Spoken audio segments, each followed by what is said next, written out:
this endeavor. You know, this was, as you know, not something that was on my bucket list of things to do. I was looking at something considerably different than this, but, you know, I listened to the voices of millions of Americans, and we still have millions of Americans who are saying on Facebook, you cannot leave us. We have to have a representative of honesty, integrity, and somebody who is not a politician who just does things that are politically expedient and doesn't really care too much about what is right. That is what the problem is, and as I've had an opportunity to really study our system, it has become a little bit discouraging seeing all the relationships that exist there. It is rotten. It is rotten to the core on both sides, Democrats and Republicans. And they have weaved such a complex web, it will be very, very difficult to untangle it. But I'm not ready to quit trying to untangle it yet.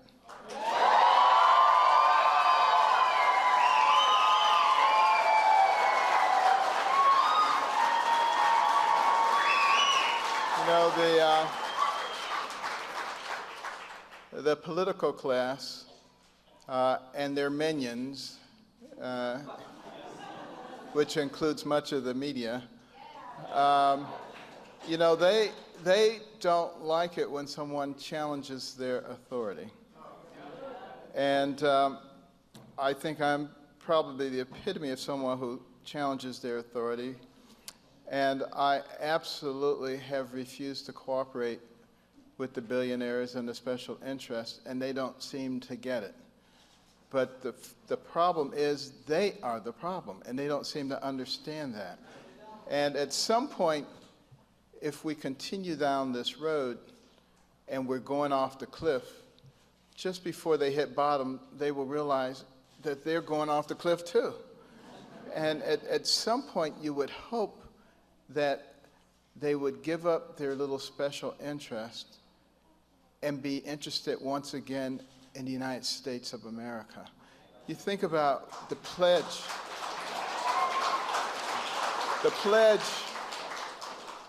that we all learned in kindergarten. One nation. That means united. That means working together. Under God. That means we don't throw away our faith. That means we understand that that is an important part of who we are. And maybe the rest of the world doesn't understand that, but our founding document, our Declaration of Independence, says that our rights come from our Creator, who is God. And we should never forget that. In most other places, they believe that their rights come from the government. And we are rapidly moving toward that stage where we seem to think that our rights come from the government, or at least a lot of us do. Those of us who still believe that they come from God, we have got to be able to hold on. We have got to be able to be strong and not give up. It's often darkest before the dawn. Indivisible. What does that mean? It means we don't allow people to come in and create a war on women and racial wars and income wars and age wars and religious wars and a war on virtually everything imaginable to keep us divided at a time when we need to be more united than ever because we have radical Islamic extremists who want to destroy us. Why should we help them by trying to destroy ourselves? We have got to be smarter than that.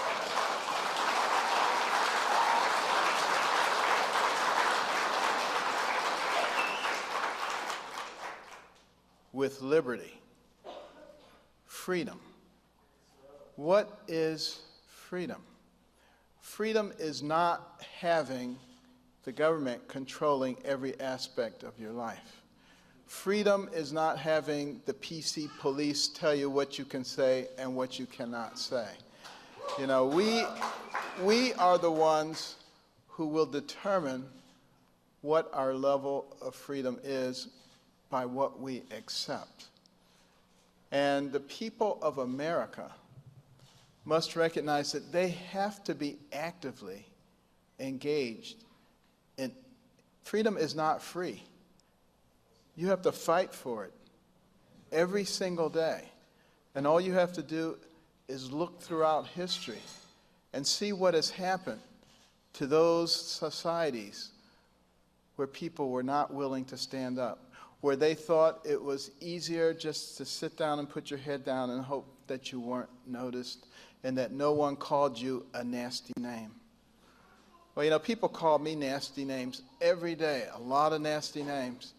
And, you know, I just let it roll off my back like water. But it is sad that we have reached a stage in our country where because someone has a disagreement with you, you know, they want to call you names, they want to destroy your life, they want to destroy everything that they can possibly destroy. Where did that come from? It did not come from our Judeo-Christian foundation. It came from something evil that is in our society today, and something that we must fight to eradicate, and recognize that we Americans are all in the same boat.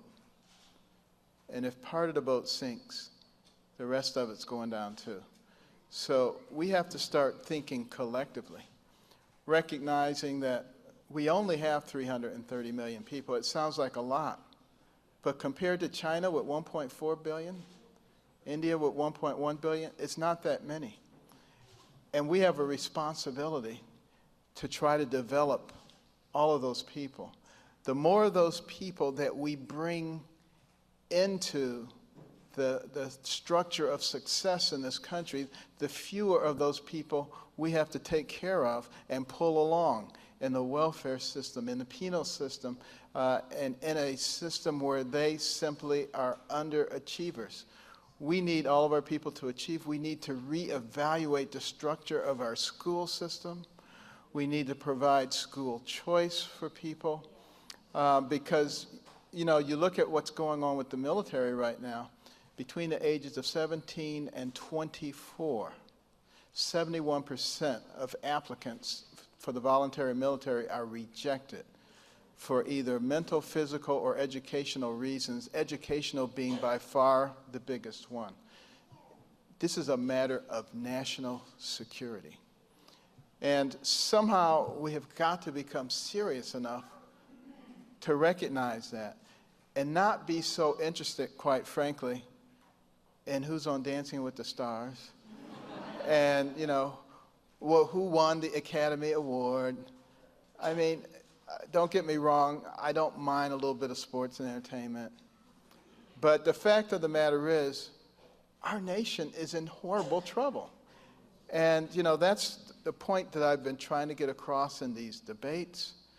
Why sit there and talk about each other and tear each other down when we have such important issues to deal with? It feels like you're talking to a brick wall, you know?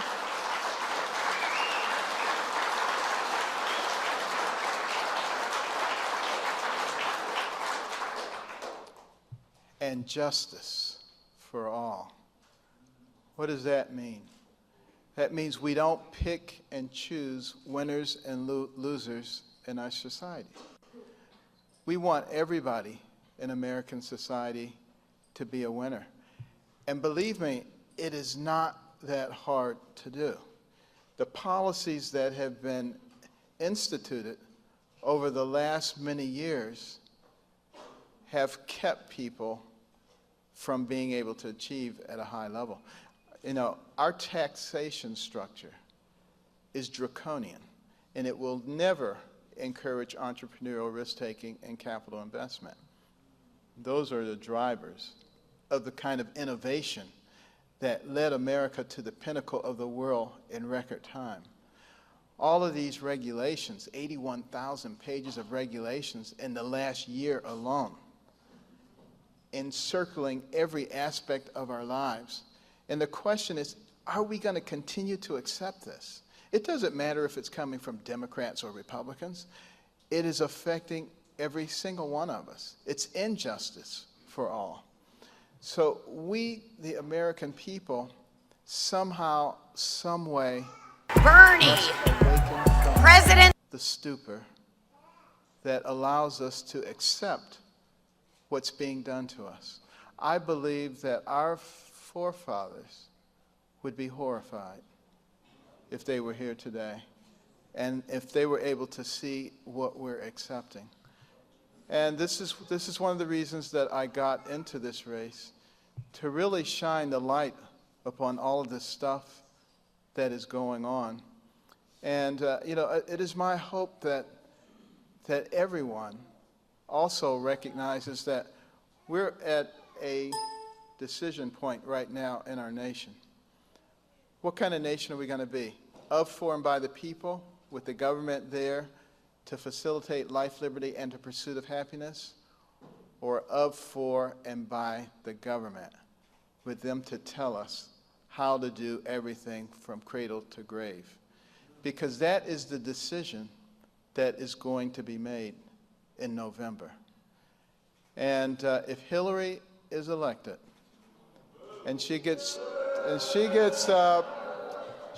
2 to 4 Supreme Court picks, just remember that her role model, Saul Alinsky, she was on a first-name basis with Saul Alinsky when she was a student. She wrote about him in her thesis. She is a devout follower of his. And his book, Rules for Radicals, is dedicated to Lucifer, the original radical who gained his own kingdom. That's what it says on the dedication page. So, this is a serious situation, and that's why what I'm going to say right now is vital. Whether I'm the nominee or not, whoever the Republican nominee is, we cannot do what we have done in the past, and that is become fractured and splintered and fight each other and find a way to snatch defeat out of the jaws of victory. We cannot do it because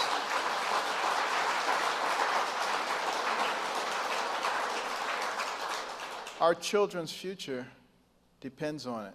And maybe we will have an imperfect candidate. In fact, we will have an imperfect candidate. Even if it's me, it'll still be an imperfect candidate. And that's all right, as long as we can help that candidate, as long as we can work with that candidate, and as long as that candidate is willing to work with us, we can somehow get through this. But if we allow the other side to win by not voting, because when we don't vote, we are voting. And we're voting for the other side. And this time, voting for the other side has dire consequences. We may never be able to get back again.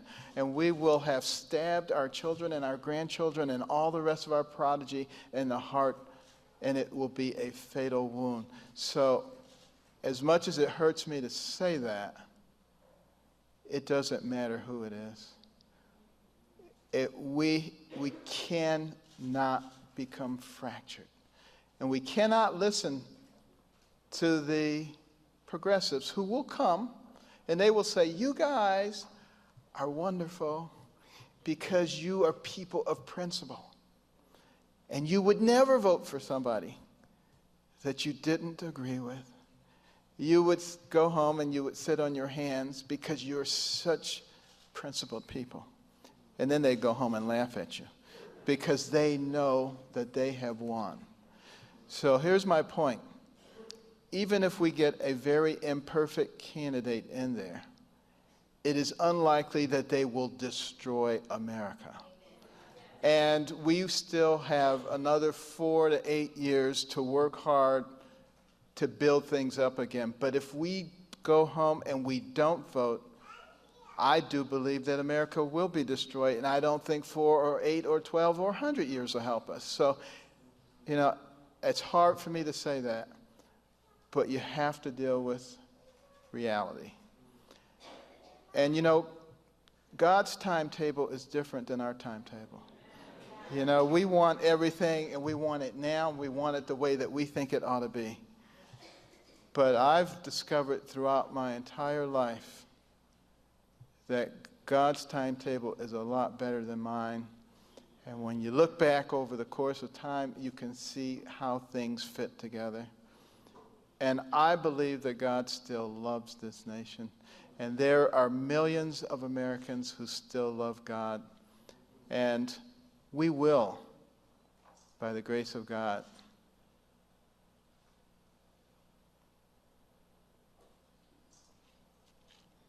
we will have one nation under God, indivisible, with liberty and justice for all. Thank you.